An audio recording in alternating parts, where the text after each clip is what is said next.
ma ogtahay adigoo dalkaaga hooyo jooga inaad jaamacadda caalamiga ee Daffodil International University aad ka diyaarin kartid waxbarashada heerka labaad ee master degree-ga. Daffodil International University waa jaamacad caalami ah oo ku taala dalka Bangladesh taasoo kaalmaha hore kaga jirta jaamacadaha ugu wanaagsan caalamka ee dhanka waxbarashada. haddaba waxaa fursadan dahabiga idin diyaarisay jaamacadda City Code oo martigelinaysa jaamacadda Daffodil International University DIU. برنامجنا أي جامعة Daffodil International University ده هيسوي حكمنا كو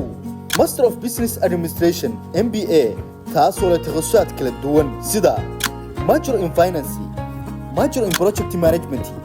Major in Human Resource Management Major in Marketing لابو Master of Public Health تخصصات كده وحكمنا Major in Nutrition Major in Epidemiology Major in Reproductive and Child Health Major in Hospital Management صدق Master of Software Engineering تخصصات كده نوعها كمدة Major in Information System Major in Data Science Major in Cyber Security Non-Major in Software Engineering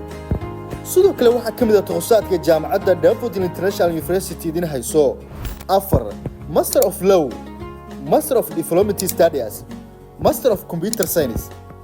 haddaba si aad fursadan uga faa'iidaysatid waxaad iska diiwaan gelinaysaa xarumaha jaamacadda City Code ku leedahay magaalooyinka Boosaaso iyo Garowe wixii macluumaad dheeri ah waxaad la xiriiri kartaa xafiiska admissionka ee jaamacadda City Code.